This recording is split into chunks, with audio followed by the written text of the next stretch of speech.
рад тому, что именно в Бурятии сейчас открывается точка. Я считаю, что это хороший очень формат, который позволяет республике и позволяет университету, который открывает ее, начать довольно эффективное развитие. Такой орган развития для пространства и для тех организаций, которые поддерживают эту форму. Я бы хотел сегодня поговорить с вами о той ситуации, в которой мы оказались в 2020 году. И, на мой взгляд, это не просто та ситуация с карантином, которую мы проживали. Это не просто тяжелый год. Это начало определенной ситуации, то есть это некая запускающая ситуация для следующего большого, возможно, мирового цикла. И важно понимать, что в нем делать. Ну, первое, на самом деле, ситуация с коронакризисом, она еще далеко не закончена. Вот вышла книжка Николаса Кристакиса, это один из ведущих специалистов по этой теме, вообще исследователь того, как массовые процессы развиваются в сложных обществах. Он показывает, что, в общем-то говоря, эффекты коронакризиса будут нас сопровождать еще несколько лет, и как минимум, возможно, еще год-полтора, да, разные страны, несмотря на уже создание первых вакцин, будут решать основные проблемы, связанные с этой пандемией. И это, можно сказать, в каком-то смысле верхушка айсберга, потому что во многом коронакризис является еще и точкой запуска некоторых изменений или трансформаций, которые, возможно, назревали в 2010-е, но именно сейчас начинают проявляться очень сильно, очень явно, а именно другие модели управления, другие способы отношений в обществе, в частности, связанные с массовым приходом цифровых форматов во все сферы человеческой жизни. И первое, что уже произошло, это то, что пандемия стала таким запускающим механизмом для изменения отношений между правительствами и гражданами по всему миру. То есть требования биологической безопасности и вообще общественного порядка требуют очень плотного контроля государства над населением. Я это называю уйгурская технология, потому что наиболее ярко это проявляется в том, как управляет,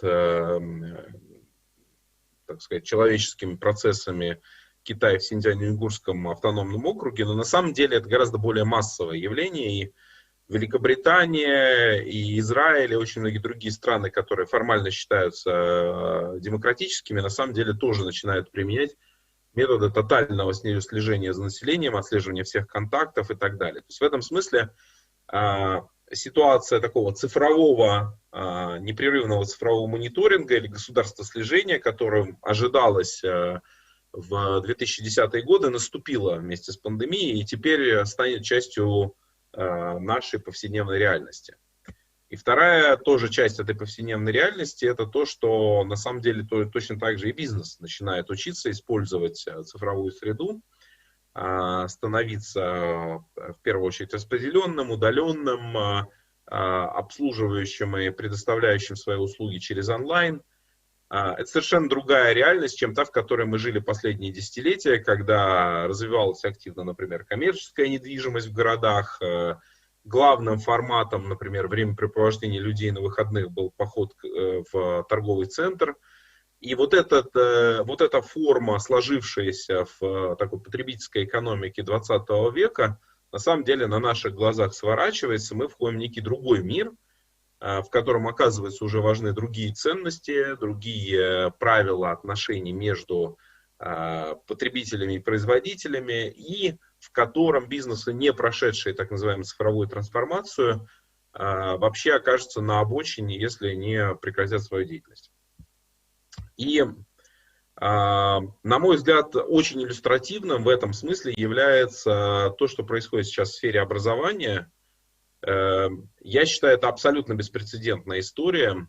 Я ее называю самым большим экспериментом в истории образования за всю историю, собственно говоря, этой сферы. потому что долго ожидалось, что будет какой-то переход в формату онлайна, удаленный формат, но начало 2020 года показало, насколько в критической ситуации быстро может пересобраться образование. И, собственно говоря, в марте-апреле за 6 недель 1,5 миллиарда человек по всему миру в 188 странах перешли вот в этот режим, с одной стороны, карантина, но это было продолжение образования. То есть почти повсеместно это более миллиарда человек перешли скачкообразно в режим удаленного обучения. Я не говорю, что это тот самый онлайн, который, собственно говоря, будет с нами всегда, что вот мы так и будем учиться через Zoom, вот этими средствами. Нет, как раз это такая была проба пера, и она показала, что, с одной стороны, такие изменения возможны, с другой стороны, она показывает, что нынешние онлайн-форматы крайне неэффективны, нужно создавать системные правильные решения с использованием, собственно говоря, некоторых цифровых технологий, сопровождающих учащегося в течение всего его образовательного процесса, но ясно, что, собственно говоря, пандемия может в этом смысле спровоцировать очень масштабные изменения. Это образование тому иллюстрацией. Мы сейчас сделали вместе с WorldSkills Россия и WorldSkills Международным большое исследование, которое прошло по 49 странам, более 800 экспертов принимало участие.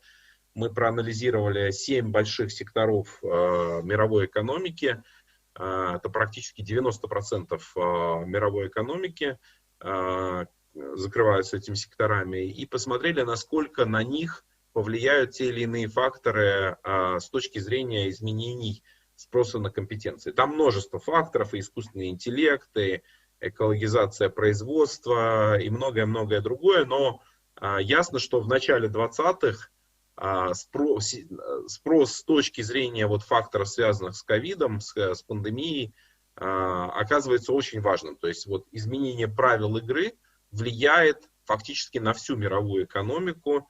Вся мировая экономика начинает переучиваться работать в удаленке, переучивается к другим, более гибким режимам действия бизнеса, чтобы в ситуации некого экономического кризиса, который сейчас начинает разворачиваться, сохранить свою эффективность. Растет, значимость, скажем так, внутринациональных систем поставок. Для России это хорошая новость, потому что, по всей видимости, 2020-е годы будет очень востребованы национальные, локальные решения, связанные с высокими технологиями и способностью в значительной мере обеспечивать себя теми или иными технологическими решениями. Хотя полностью закрыть вопрос, например, с использованием передовых чипов нельзя, потому что это технология, требующая, скажем так, огромных потребительских рынков и очень передовых технологий, которых у нас, к сожалению, нет. Поэтому мы будем все равно оставаться в международной кооперации, но значимость местных производителей будет расти. Итак, это как бы некоторый ряд факторов или свидетельств, показывающих, что, собственно говоря, мы не просто живем в каком-то коротком периоде, а после этого вернемся к некоторой нормальной жизни, показывает, что мы столкнулись с фактором системных изменений, меняющих образ жизни людей по всей планете, в том числе и в нашей стране. При этом я хотел бы сказать о том, что, на мой взгляд, мы действительно еще не выучили все уроки, и проблемы, связанные с этим ковид-кризисом, они будут продолжаться как минимум в течение всего 2021 года. И то, что нас ждет в следующем году и в России, и по миру, это очередное испытание мировой экономики на устойчивость, способность сохранить некоторую целостность.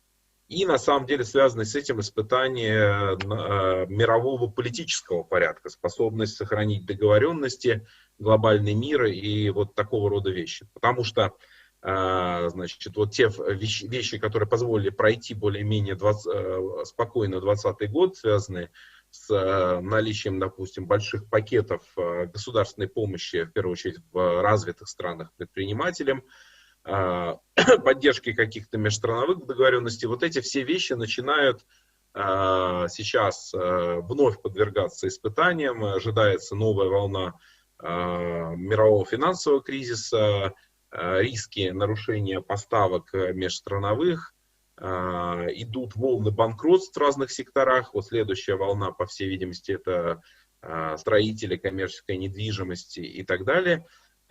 И в этом смысле и по миру, и в России мы столкнемся с тем, что прежние модели развития, прежние, построенные на потребительской экономике, прежний социальный контракт, в котором общество и власть взаимодействовали друг с другом, прежние, так сказать, запасы, вот это все заканчивается, мы входим в некоторый режим, где нам надо переизобретать правила игры и пересобираться.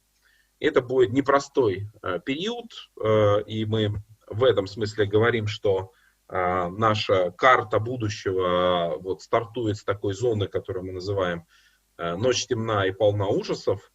А дальше, вот если мы, как бы, собственно, через нее проходим, я надеюсь, что все-таки, как бы, некоторая разумность мирового сообщества здесь возобладает, то вторая половина, ну, скажем так, вот следующие несколько лет нас ждет такое массовое переобучение бизнеса, государства, общества действовать в новых условиях. Оно уже, собственно, началось. И на этих основаниях начнет разворачиваться некоторый новый мир, который мы называем мир полной возможности, где в том числе начнет возникать новая модель экономики, построенная на зеленом росте, на других принципах отношений между производителями и пользователями, больше ориентированная на уже не потребительскую экономику и массовое материальное потребление, а все больше, например, на цифровое потребление, на потребление, скажем так, связанное с соучастием людей в разных социальных, общественных, коллективных форматах и так далее. То есть это на самом деле уже достаточно другой тип экономики, примерно так же отличающийся от экономики 20 века, как, ну, мы сравним, если экономику 19 и 20, и тот переход, который произошел в связи с Первой мировой войной, когда буквально за несколько лет пришла другая реальность, пришли другие правила игры, пришла технологизация, пришли целый ряд социальных революций, культурных революций. И мы вошли в другие, реально в другие обстоятельства в 20-х годах 20 века. Вот сейчас что-то подобное наступает с нами в 21 веке. Причем, как я сказал, ковид это, в общем-то говоря, скорее катализатор изменений, но одновременно с этим он показал мировым элитам, бизнес-элитам, правительственным элитам, ну и всему населению, собственно, земного шара, что такое реализация так называемого глобального риска. То есть специалисты по оценке рисков, футурологи ожидали, что пандемия, причем они даже указывали на то, что именно вот коронавирусные инфекции представляют наибольшую угрозу, может реализоваться в течение вот этого десятилетия. Условно говоря, ее ожидали с 2008-2009 года уже последние 12 лет.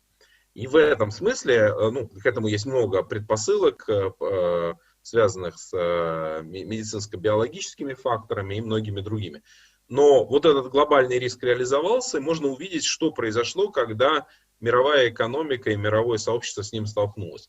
Впереди у нас гораздо более серьезные вызовы, связанные с тем, что разрушается биосфера из-за деятельности человека, нарушенная система, поддерживающая стабильность климата на планете.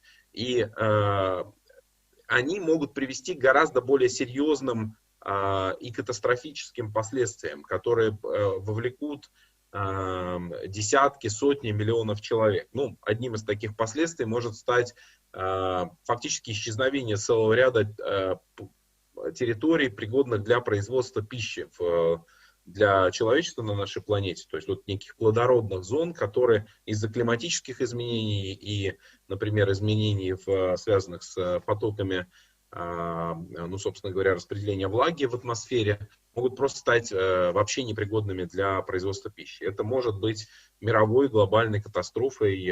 И, собственно говоря, понимая это, ясно, что надо что-то делать, в том числе с управлением глобальной системой рисков. Я расскажу несколько идей, которые проявляются, собственно говоря, в вот тех форсайтах, которые мы проводили в течение 2020 года о контурах будущего. Мы представляли эти идеи вместе с Дмитрием Николаевичем Песковым и Андреем Олеговичем Безруковым, в том числе на форуме «Осини» месяц назад. Есть подробные обзоры, я проговорю только несколько важных тем. Значит, мы фактически видим, что перестройка мира спровоцированная коронавирусом не вследствие него, но он выступает катализатором. Начинает касаться вопросов геополитики, экономики, культуры, общественных отношений. Там есть много разных тем, которые мы подробно разбираем на нашей карте, представленной, вот видите, здесь ее кусочек представлен на слайде, но на самом деле ее нужно отдельно изучать, она будет доступна на сайте платформы НТИ, и, в общем, я вас призываю с ней знакомиться. Но поскольку мы сегодня обсуждаем в том числе тему будущего Азии, мне кажется, важно вот именно на этом сделать акцент и сказать, собственно говоря, как будет меняться ландшафт, в котором Азия действительно начнет проявлять свое глобальное лидерство. Ну, первое, значит, нужно понимать, что на фоне вот этой вот сложной ситуации с коронакризисом началась реальная новая холодная война. Причем Россию в нее втянули уже несколько лет назад, но сейчас в ней оказалась крупнейшая вторая-первая экономика мира, Китай, против евроатлантического мира. Здесь есть специфика этой ситуации. Если в первой холодной войне противоборствовали фактически идеологи версий будущего человечества, и у каждой из них была свое некое моральное превосходство. То есть коммунизм говорил, что мы работаем в интересах рабочего класса, крестьян и так далее. То есть тех, кто как бы капиталистической системой оказывается ущемлен. А капитализм говорил, мы способны обеспечить для всех равные возможности, равный доступ и возможность каждому реализоваться. То сейчас ни у одной из сторон такого вот морального превосходства нет. То есть на самом деле не евроатланты. Мы видели, что происходило в США последние 5 лет вот, трампизма и перед этим. И мы понимаем, что, в общем-то говоря, сейчас, наверное, смешно говорить о том, что США это такой моральный ориентир для хотя бы какой-то части мира. То есть как политическая система, она, конечно, выдержала свои кризисы, но моральный авторитет очень сильно подорван. Китай тоже нельзя сказать, что люди очень рвутся, значит, в ситуацию, где, с одной стороны, за ними будет тотально следить большой брат, а с другой стороны, этот большой брат еще находится в Пекине и управляет в интересах, в первую очередь, конкретной нации, а не некоторого содружества наций. То есть в этом смысле Китай, как он приглашает, собственно, в сотрудничество сейчас, не выглядит привлекательным. И мы видим, что, например, проекты пояса и пути оказываются такими проектами ползучей колонизации очень часто для стран, которые к ним присоединяются. И поэтому вызывают большие вопросы с точки зрения долгосрочности, устойчивости и так далее. Но это означает то, что мир на самом деле начнет делиться на такие большие макроблоки. Это была возможный сценарий, который футурологи ожидали уже более 10 лет, но не было понятно, реализуется он или будет какой-то другой сценарий будущего. Вот сейчас ясно, что, собственно говоря, мир поделится на такие большие макроблоки, объединенные общими технологическими решениями, экономическими интересами, единой валютой в рамках этого макроблока и геополитическими интересами, в том числе защиты своего благополучия.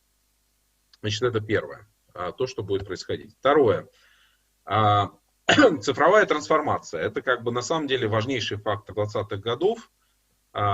И если в 10-е годы они говорили как о некотором наступающем будущем, то в 20-е годы это будущее наступило. Я уже сказал про то, что те бизнесы, которые не трансформируются, они как бы вываливаются. И в этом смысле сейчас происходит такое стремительное внедрение цифры практически во все сферы человеческой деятельности. При этом, на самом деле, кто будет лидерами собственно, этой новой цифровой экономики, еще совсем не ясно. Это могут вообще нестандартные, совершенно неожидаемые сейчас игроки. Ну, например, стало ясно в 2019-2020 году, что таким лидером в России становится Сбербанк. Хотя, может быть, еще 3 года назад кто бы его называл в числе системных игроков, занимающихся цифровизацией нашей страны. С другой стороны, наверное, будет очень интересный процесс, и, в общем-то говоря, здесь и роль Сбербанка тоже интересна, то есть связанный с тем, что, конечно, такие структуры не будут принадлежать, скорее всего, частным игрокам, они будут фактически госкорпорациями, причем не только в нашей стране, но и весьма вероятно, что в этот статус перейдет Google, или Amazon, или Facebook, то есть они фактически с высокой вероятностью будут им поставлены под такой тотальный контроль государства, ну и в какой-то мере общества. Значит, следующая важная вещь, которую нужно понимать, что в 10-е годы и ранее много было выступлений по поводу того, что экология – это критическая зона, где много проблем и так далее, но в основном это были такие алармистские выступления. В 20-е годы вот такое восстановление и перестройка экономики будет идти сразу с акцентом на так называемый зеленый рост. Это консенсус, которого достигли европейские государства, США, Китай, то есть крупнейшие экономики мира. Они внутри себя и между собой договорились, что восстанавливаться и развиваться на принципах разрушения окружающей среды они не могут себе позволить. То есть на самом деле в этом смысле осознание ответственности перед собой, перед будущими поколениями, оно сейчас присутствует и у инвесторов, и у рынков, и на самом деле мы начинаем видеть вот этот переход. Просто было непонятно до сих пор, как его осуществить. Но когда экономику мира поставили на паузу, то, конечно, начали перестраивать свои правила игры и инвесторы, и регуляторы, и, собственно говоря, там идея цифровизации, в том числе, это возможность перехода к так называемому дематериализованному потреблению, когда мы потребляем много, но это в основном виртуальные услуги, виртуальные товары и так далее. Но это не единственное решение, потому что, конечно, еще очень важно все-таки физическая перестройка экономики. Мы обладаем телами, мы живем в физическом пространстве, мы не будем переходить полностью в виртуал, и новые города, новое сельское хозяйство, новая промышленность должны быть построены на принципах так называемой регенеративной или восстанавливающей экономики, которая не разрушает среду, а восстанавливает ее. Ну и, наверное, очень важная для нашей страны история связана с тем, что последние 30 лет мы жили во многом на экспорте, ну скажем так, наших недр. На том, что мы экспортируем в первую очередь нефть, газ, но также руду и разные прочие сырье в страны, которые готовы ее потреблять и готовы в этом смысле делиться с нами частью своего дохода. Ну, как минимум в отношении углеводородов виден уже конец этой эпохи, причем по нефти это уже 20-е сворачивание потребления, а по газу, по всей видимости, к 50-му году мы увидим массовый транзит крупнейших экономик, крупнейших потребителей газа в такие зеленые постуглеводородные решения. И это означает, что на самом деле при лучшем для России сценарии с точки зрения экономики удастся сохранять еще пару десятилетий те объемы, на которые мы вышли в 2010-е годы. Расширение какого-то дополнительного роста, дополнительных источников дохода здесь не будет. А скорее всего, с высокой вероятностью цены будут снижаться, с высокой вероятностью потребление будет падать. И в этом смысле вот этот поиск новой нефти, что станет новым движком развития, в России сейчас крайне актуален. Да и в мире, если честно, тоже. Что является такими движками и куда на самом деле пойдет мировая экономика? Есть несколько тем, которые являются, с одной стороны, массовыми с точки зрения занятости, с другой стороны, массовыми с точки зрения масштабными, с точки зрения потребностей. Ну, я бы для России обозначил как минимум два больших блока. Один связан с тем, что у нас вот это, собственно, очень традиционная экономическая структура сейчас будет нуждаться в перестройке на новых основаниях. Это транспорт, строительство, промышленность, городская инфраструктура и так далее. Они требуют сейчас новых, гибких, высокотехнологичных решений, и это на самом деле огромная возможность для тех, кто готов эти решения предоставлять. Второй вопрос, который никуда не денется, это вопрос еды. Ну, я думаю, что мы с очень небольшой вероятностью в обозримом будущем, в ближайшие столетия, как минимум, значит, поменяем нашу телесность, и это маловероятно, что мы станем какими-то киборгами и перестанем хотеть есть или будем напрямую подключаться к розетке. Конечно, некоторые радикальные футурологи такие идеи высказывают, но я думаю, что они крайне невероятны.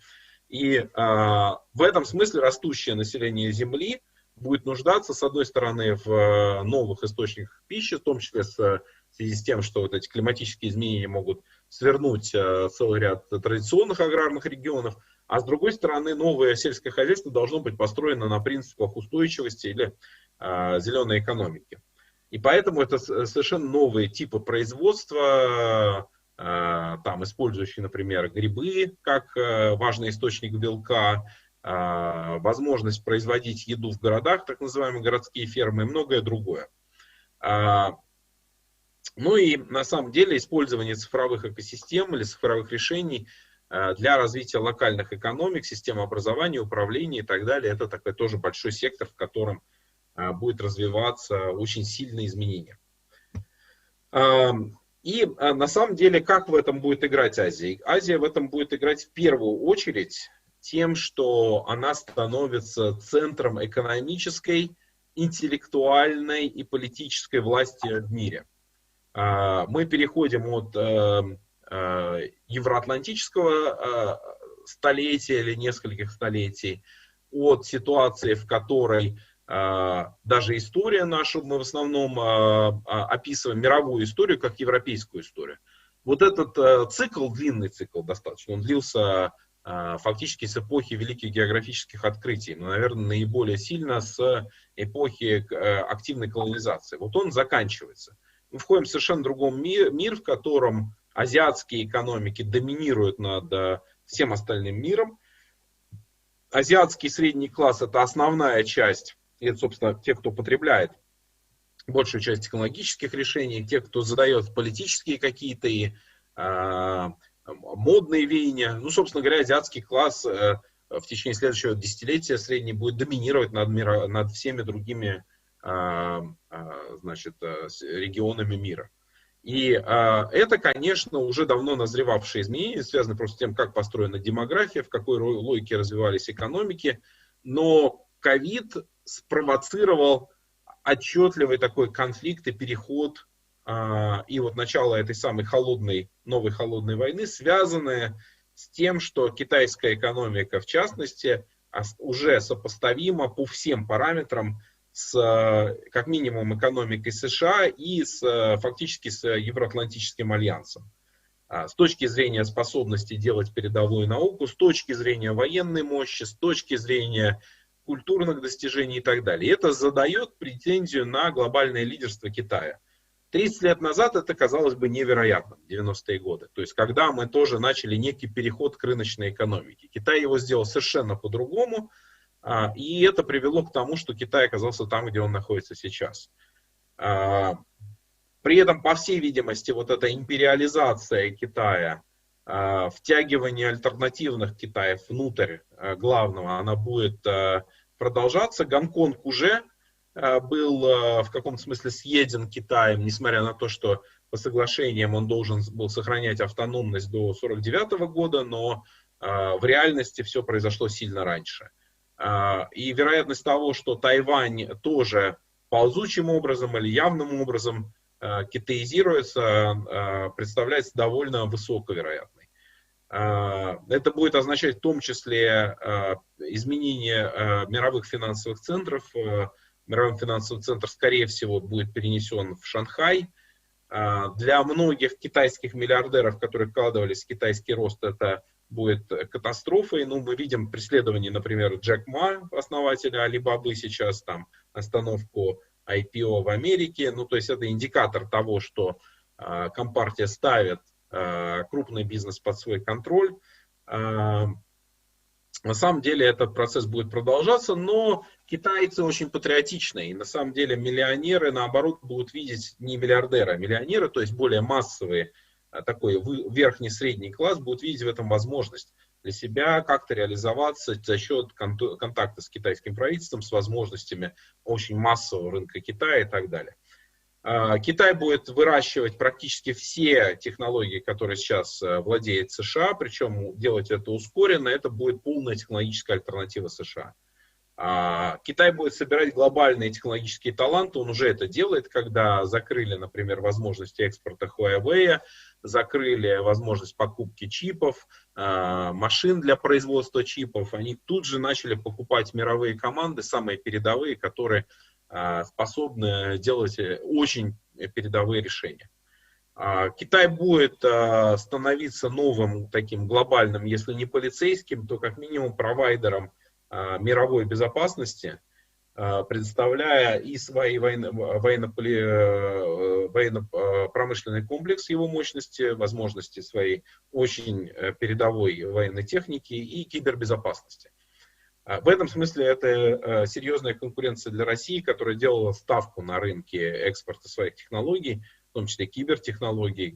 Конечно, для нас будет вызовом, как мы будем не только с США военно-промышленным комплексом работать, но и с китайским. Но чтобы это произошло, Китаю придется поменять свою идеологию. Сейчас идея состоит в том, что Китай для Китая. То есть Китай все делает для того, чтобы укреплять свою внутреннюю экономику. Но в ситуации, когда начинается новая холодная война, Китаю нужны союзники, потому что его развитие шло за счет экспорта решений Китая во весь остальной мир, и очень многие рынки просто закрываются, потому что американцы говорят, если вы хотите работать с нами, если вы хотите доступ к нашим рынкам капитала, тогда китайское вы не покупаете. И это просто очень жесткий конфликт, который заставит китайцев искать новые основания для своих блоков. Мы сейчас не знаем точно, каким будет это основание. Они, скорее всего, предложат два варианта. Либо это будет новый Коминтерн, то есть некий аналог того, что предлагал Советский Союз, коммунистической идеологии, либо общество великой гармонии, то есть конфуцианская идеология, распространяемая на весь большой мир. И в этом смысле, конечно, для Бурятии очень важный вопрос будет, как с этим всем Бурятия будет взаимодействовать, сможет ли, например, Бурятия стать одним из проводников такого диалога или площадок диалога между вот этим очень мощной мировой державой и Россией, и, может быть, где-то даже и Европой. Я про другие страны, поскольку у нас уже время заканчивать, я про другие страны региона скажу чуть поменьше. Значит, что касается Индии, ну, она и подальше, что называется, может быть, не так в этом смысле, нужно внимательно на нее сейчас глядеть, но нужно понимать, что Индия будет важным игроком, который будет бороться за лидерство в Евразии. Не только в Евразии, но и в Африке. Африка – это важная территория 21 века, огромный демографический и ресурсный потенциал, сильно превосходящий, например, Россию, потому что Россия, на самом деле, по сравнению с Африкой, очень небольшая страна, хотя на карте кажется, что мы больше Африки, мы сильно меньше Африки. Но, значит, нужно понимать, что Индия вот будет идти и выстраивать свой некий блок, свой техноблок, у них есть к этому амбиция. Они будут больше других страдать от неправильных отношений человечества с климатом и экологией.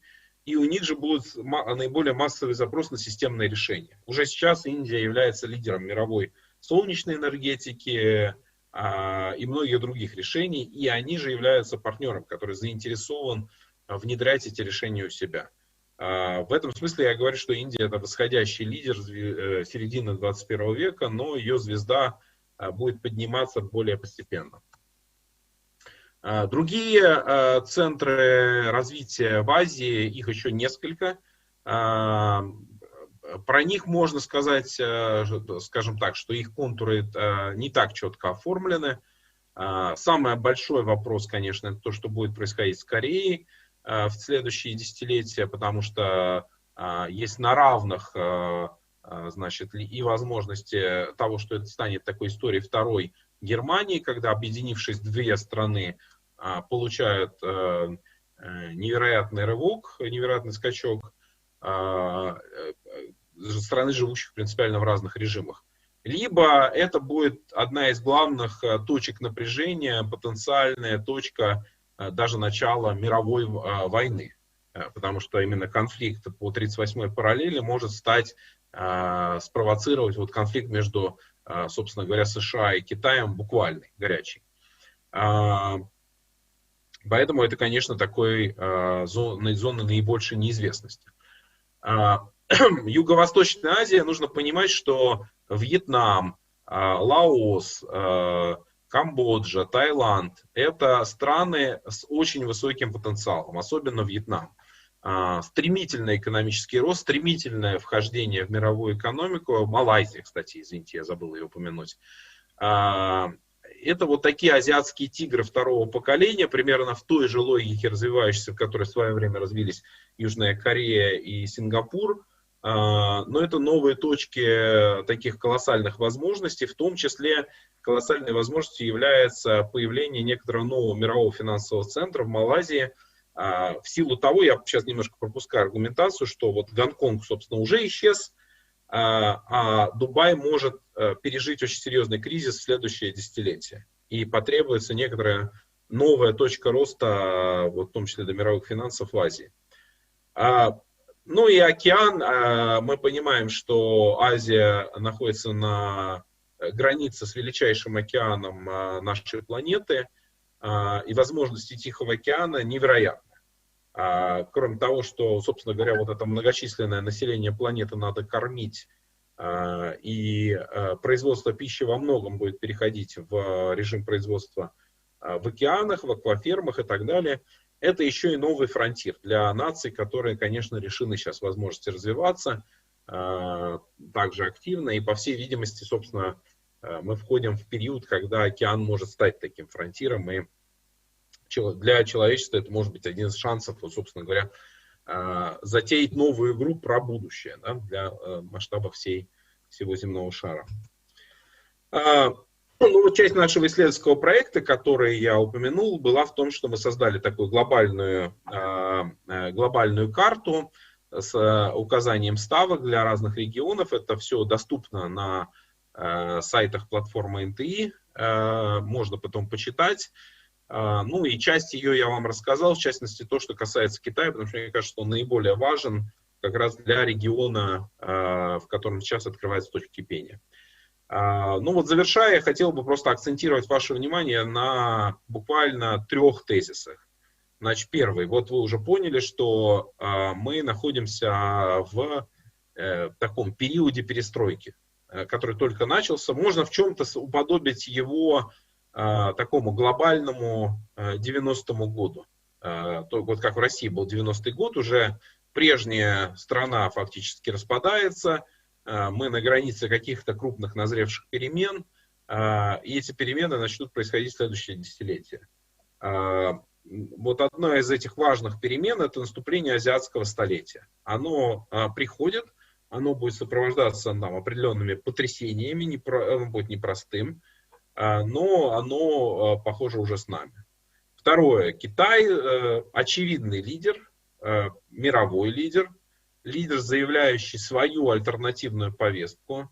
Вот несколько дней назад Лавров очень хорошо сказал по поводу того, что очень странно, что значит Китай так сильно критикует, потому что, в общем-то говоря, Китай, наверное, сейчас наиболее явно показывает, как можно создавать социальную безопасность, возможности развития всех граждан, заботу об экологии и так далее, и так далее. То есть в этом смысле этот имидж Китая будет только укрепляться, и это будет, конечно, движок развития региона.